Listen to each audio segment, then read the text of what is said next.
ഇന്നത്തെ ദേശാഭിമാനി പത്രത്തിൽ എന്ന് വെച്ചാൽ 2024 മാർച്ച് 12 ചൊവ്വാഴ്ചയിലെ ദേശാഭിമാനി പത്രത്തിൽ ഒരു വാർത്തയുണ്ട്. വാർത്തയല്ല, ഒരു ലേഖനമുണ്ട്.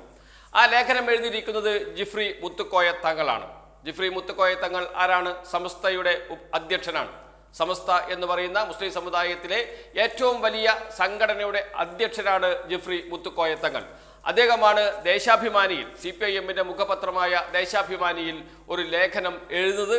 ഇത് ആദ്യമായിട്ടാണ് എന്നാണ് ഇപ്പോൾ അറിയാൻ കഴിയുന്നത്. ആദ്യമായിട്ടാണ്, ചരിത്രത്തിൽ ആദ്യമായിട്ടാണ് മുസ്ലിം സമുദായ സംഘടനയുടെ സംസ്ഥാന അധ്യക്ഷൻ ദേശാഭിമാനിയിൽ ഒരു ലേഖനം എഴുതുന്നത് എന്ന്. അതുകൊണ്ട് തന്നെ ഈ ലേഖനം ഇപ്പോൾ ചർച്ചാ വിഷയമാവുകയും ചെയ്തിട്ടുണ്ട്.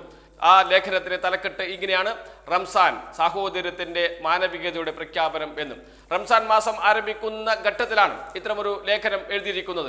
എന്താണ് ഈ മാസം ചെയ്യേണ്ടത്, എന്താണ് വ്രതം എന്നൊക്കെ കുറിച്ച് വളരെ വിശദമായി പ്രതിപാദിക്കുന്ന പണ്ഡിതോചിതമായ ലേഖനമാണ് ജിഫ്രി മുത്തുക്കോയ തങ്ങൾ ദേശാഭിമാനിയിൽ എഴുതിയിരിക്കുന്നത്.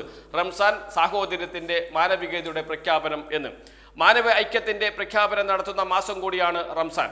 സൂര്യാസ്തമയം വരെ നാം ഭക്ഷണപാനീയങ്ങൾ ഉപേക്ഷിക്കുന്നത് ലോകത്തിന്റെ പല കോണുകളിലും പട്ടിണിയിൽ കഴിയുന്ന നമ്മുടെ സഹോദരങ്ങളോട് നാം പ്രകടിപ്പിക്കുന്ന ഐക്യത്തിന്റെ വിളംബരം കൂടിയാണ്. വിശപ്പിന്റെ വിലയറിയുന്നതിലൂടെ അവരനുഭവിക്കുന്ന വേദനകളെക്കുറിച്ച് ഒരല്പമെങ്കിലും ബോധവാന്മാരാകാൻ ഈ മാസം നമ്മെ സഹായിക്കുന്നു. പലസ്തീനിലെയും മറ്റ് അടിച്ചമർത്തപ്പെടുന്ന പ്രദേശങ്ങളിലെയും രോദനങ്ങൾ നാം അറിയാതെ പോകരുത്. നമ്മുടെ ഹൃദയങ്ങളും പ്രാർത്ഥനകളും അടിച്ചമർത്തപ്പെടുന്നവർക്കൊപ്പമായിരിക്കണം എന്നാണ് അദ്ദേഹം പറഞ്ഞിരിക്കുന്നത്. എന്ന് വെച്ചാൽ ഇത് ഒരു മാർസിയൻ തത്വചിന്ത എങ്ങനെയാണോ പറയുന്നത് ആ രീതിയിലാണ് ലേഖനത്തിലെ ഉള്ളടക്കം എന്ന് വേണമെങ്കിൽ വ്യാഖ്യാനിക്കാം. എന്നാൽ അങ്ങനെ ഒന്നുമല്ല. അദ്ദേഹം റമദാൻ മാസത്തെ, ആ മാസം എങ്ങനെയാണ് ആളുകൾ ജീവിക്കേണ്ടത്, പ്രത്യേകിച്ച് മുസ്ലിം സമുദായത്തിൽപ്പെട്ട ആളുകൾ എങ്ങനെയാണ് റമദാൻ വ്രതം അനുഷ്ഠിക്കേണ്ടത് എന്ന് സംബന്ധിച്ചുള്ള ഒരു വിവരണമാണ് ഈ ലേഖനത്തിൽ നൽകിയിരിക്കുന്നത്. അതിന്റെ ഒന്നാമത്തെ പാരഗ്രാഫ് തന്നെ ഇങ്ങനെയാണ്: ലോകമെമ്പാടുമുള്ള വിശ്വാസികൾ റംസാന്റെ വിശുദ്ധിയിലേറി ആത്മീയ യാത്ര നടത്തുന്ന കാലം വീണ്ടും സമാഗതമായിരിക്കുന്നു. സ്വത്വത്തിലേക്കും കുടുംബങ്ങളിലേക്കും സമൂഹങ്ങളിലേക്കും ആത്മാർത്ഥമായി മടങ്ങി വരാനുള്ള സമയമാണ് റംസാൻ. ആരാധനാ കർമ്മങ്ങളിലൂടെ ജീവിതത്തെ ചിട്ടപ്പെടുത്തുന്നതോടൊപ്പം ആത്മവിചാരണ നടത്തി ഭാവിയെ നന്മയിലൂടെ പാകപ്പെടുത്തുന്നതിനുള്ള അവസരമാണ് റംസാൻ നൽകുന്നത്. ജീവിത ലക്ഷ്യത്തെക്കുറിച്ചുള്ള ചിന്ത മനുഷ്യരിൽ അങ്കുരിക്കപ്പെടുമ്പോഴാണ് സത്യത്തിൽ അവരിലെ മനുഷ്യത്വം ഉണരുന്നത്. ഞാൻ എന്തിന് ഈ ലോകത്തേക്ക് വന്നു? കുറച്ചു കാലം ജീവിച്ച് ഈ ലോകത്ത് നിന്ന് ഞാൻ വിട പറയും. അതുവരെ ഞാൻ എങ്ങനെ, എന്തിന് ജീവിക്കണം, എന്തിന് നന്മ ചെയ്യണം, എന്തിന് തിന്മ വെടിയണം?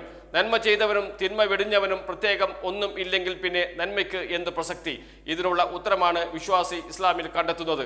ആ ആത്മവിചാരണയിൽ തിന്മ വർജിക്കാനും നന്മ പ്രവർത്തിക്കാനും റംസാൻ പരിശീലിപ്പിക്കുന്നു എന്ന് പറഞ്ഞുകൊണ്ടുള്ള ആദ്യ പാരഗ്രാഫോടുകൂടിയാണ് ലേഖനം തുടങ്ങുന്നത്. ഈ ലേഖനത്തിന്റെ അവസാന പാരഗ്രാഫ് അതിങ്ങനെയാണ്: മാനവിക ഐക്യത്തിന്റെ പ്രഖ്യാപനം നടത്തുന്ന മാസം കൂടിയാണ് റംസാൻ.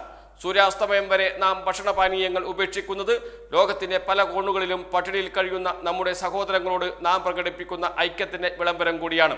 വിശപ്പിന്റെ വിലയറിയുന്നതിലൂടെ അവരനുഭവിക്കുന്ന വേദനകളെക്കുറിച്ച് ഒരല്പമെങ്കിലും ബോധവാന്മാരാകാൻ ഈ മാസം നമ്മെ സഹായിക്കുന്നു. പലസ്തീനിലെയും മറ്റ് അടിച്ചമർത്തപ്പെടുന്ന പ്രദേശങ്ങളിലെയും രോദനങ്ങൾ നാം അറിയാതെ പോകരുത്. നമ്മുടെ ഹൃദയങ്ങളും പ്രാർത്ഥനകളും അടിച്ചമർത്തപ്പെടുന്നവർക്കൊപ്പമായിരിക്കണം എന്ന് പറഞ്ഞുകൊണ്ടാണ് ലേഖനം അവസാനിപ്പിക്കുന്നത്. ഏതായാലും ജിഫ്രി മുത്തുക്കോയ തങ്ങൾ ദേശാഭിമാനിയിൽ ഇത്തരമൊരു ലേഖനം എഴുതുന്നു. ഈ ലേഖനത്തെക്കുറിച്ച് സമസ്തയുടെ ഭാരവാഹികളുമായി ബന്ധപ്പെട്ടപ്പോൾ കഴിഞ്ഞ തവണയും ഇത്തരമൊരു ലേഖനം ദേശാഭിമാനി ആവശ്യപ്പെട്ടിരുന്നുവെന്നും എന്നാൽ അന്ന് കൊടുക്കാൻ കഴിഞ്ഞിരുന്നില്ല എന്നും ഇത്തവണയും ആവശ്യപ്പെട്ടു. അപ്പോഴാണ് ലേഖനം കൊടുക്കാൻ തീരുമാനിച്ചത്. അതനുസരിച്ചാണ് ലേഖനം കൊടുത്തത്, പ്രസിദ്ധീകരിക്കാൻ ലേഖനം കൊടുത്തത് എന്നാണ് സമസ്തയുടെ ഓഫീസിൽ നിന്ന് അറിയിച്ചിരിക്കുന്നത്. ഇത് ആദ്യമായിട്ടാണ് ജിഫ്രി മുത്തുക്കോയ തങ്ങളെ പോലെയുള്ള സമസ്തയുടെ ഒരു അധ്യക്ഷൻ, ആ പദവിയിലിരിക്കുന്ന ഒരാൾ ദേശാഭിമാനി ലേഖനം എഴുതുന്നത് എന്നതാണ് ഏറ്റവും പ്രധാനപ്പെട്ട കാര്യം. ഇത് എന്തുകൊണ്ടാണ് ചർച്ചയാകുന്നത്? കേരളത്തിലെ രാഷ്ട്രീയ സാഹചര്യവും കൂടി കണക്കിലെടുത്തുകൊണ്ട് ഈ വിഷയം ഒന്ന് പരിശോധിച്ചാൽ സ്വാഭാവികമായും സമസ്ത രാഷ്ട്രീയമായി എവിടെ നിൽക്കുന്നു എന്ന ചോദ്യത്തിനുള്ള ഉത്തരവും കൂടിയാണ്. കാരണം കേരളത്തിൽ ഒരു ഇലക്ഷൻ നടക്കാൻ വേണ്ടി പോകുന്നു. ആ ഇലക്ഷനിൽ ഇപ്പോൾ പൊന്നാനിയിൽ തന്നെ സമസ്തയുടെ സ്ഥാനാർത്ഥിയാണ് മത്സരിക്കുന്നത് എന്ന് പറയുന്നു. സമസ്തയുടെ നോമിനിയാണ് മത്സരിക്കുന്നത് എന്ന കാര്യങ്ങൾ ഏതാണ്ട് എല്ലാവർക്കും വ്യക്തമായിട്ടുണ്ട്. അങ്ങനെ സമസ്തയുടെ നോമിനി LDF-ന്റെ സ്ഥാനാർത്ഥിയായി അരിവാൾ ചുറ്റിക നക്ഷത്രം അടയാളത്തിൽ മത്സരിക്കുന്നു പൊന്നാനിയിൽ. അതോടൊപ്പം തന്നെ വിവിധ മണ്ഡലങ്ങളിൽ സമസ്തയുമായി ധാരണയുണ്ടാക്കിയിട്ടുണ്ട് എന്ന വാർത്തകൾ വരുന്നു. സമസ്ത LDF-നോടൊപ്പമാണ്, ഇടതുപക്ഷത്തോടൊപ്പമാണ്, സർക്കാരിനോടൊപ്പമാണ് എന്ന പൊതുധാരണ ഇപ്പോൾ തന്നെയുണ്ട്. പല പ്രശ്നങ്ങളിലും കോൺഗ്രസ് സ്വീകരിക്കുന്ന നിലപാടിനൊപ്പം നിൽക്കാൻ സമസ്ത തയ്യാറാണ്. തയ്യാറായില്ല. സമസ്തയും കോൺഗ്രസും തമ്മിലുള്ള ഇടനിലക്കാരൻ മുസ്ലിം ലീഗാണ്. മുസ്ലിം ലീഗിന്റെ നേതൃത്വമായും പല പ്രശ്നങ്ങളിലും സമസ്ത ഇടഞ്ഞു നിൽക്കുന്നതും നാം കണ്ടു. സമസ്തയെ ഒഴിവാക്കാൻ അല്ലെങ്കിൽ സമസ്തയെ തകർക്കാൻ ഇവിടെ മുസ്ലിം ലീഗിലെ നേതാക്കൾ തന്നെ ശ്രമിക്കുന്നു എന്ന ആരോപണം ഉയർന്നു വരികയും ചെയ്തിട്ടുണ്ട്. അതിന് പാണക്കാട് തങ്ങൾ തന്നെ കൂട്ടുനിൽക്കുന്നു എന്ന ആരോപണം വരികയും പാണക്കാട് തങ്ങൾക്കെതിരെ പരസ്യമായി ലഘുലേഖ പ്രസിദ്ധീകരിക്കുന്ന അവസ്ഥ പോലും ഉണ്ടായിട്ടുണ്ട് എന്ന് നാം മറന്നുപോകരുത്.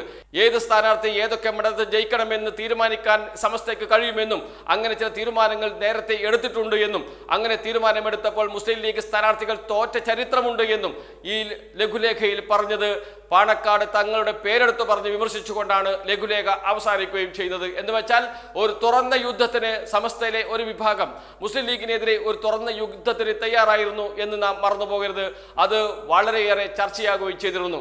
ആ ഒരു ഘട്ടത്തിലാണ് ലോക്സഭാ ഇലക്ഷൻ വരുന്നത്. ലോക്സഭാ ഇലക്ഷനിൽ സമസ്തയുടെ നിലപാട് എന്ത് എന്ന ചോദ്യം അന്ന് തന്നെ ഉയർന്നു വന്നിരുന്നു. അത് വലിയ ചർച്ചയാവുകയും ചെയ്തിരുന്നു. സമസ്ത എവിടെ നിൽക്കുന്നു എന്ന്.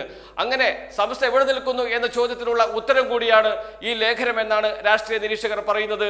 ദേശാഭിമാനിയിൽ CPIM-ന്റെ മുഖപത്രത്തിൽ ഇത്തരമൊരു ലേഖനം വരുന്നതിലൂടെ സമസ്ത കൊടുക്കുന്ന ഒരു സന്ദേശമുണ്ട്. ആ സന്ദേശം എന്താണ്? ആ സന്ദേശം സമസ്ത എവിടെ നിൽക്കുന്നു, ആരോടൊപ്പം നിൽക്കുന്നു എന്നതുകൂടിയാണ്. അത് പരസ്യമായി പറയാൻ സമസ്തയ്ക്ക് കഴിയില്ല. സൂചനകളിലൂടെ മാത്രമേ അത് വെളിപ്പെടുത്താൻ കഴിയുകയുള്ളൂ. അത്തരമൊരു സൂചനയാണ് ഈ ലേഖനം എന്നാണ് ഇപ്പോൾ രാഷ്ട്രീയ നിരീക്ഷകർ പറയുന്നത്. സ്വാഭാവികമായും അത് തള്ളിക്കളയാൻ കഴിയില്ല. കാരണം സമസ്ത അല്ലെങ്കിൽ സമസ്തയുടെ അധ്യക്ഷൻ ദേശാഭിമാനിയിൽ ഇന്നത്തെ സാഹചര്യത്തിൽ ഒരു ലേഖനം എഴുതുമ്പോൾ എന്തുകൊണ്ട് എന്ന ചോദ്യം സ്വാഭാവികമായും ഉയർന്നു വരും.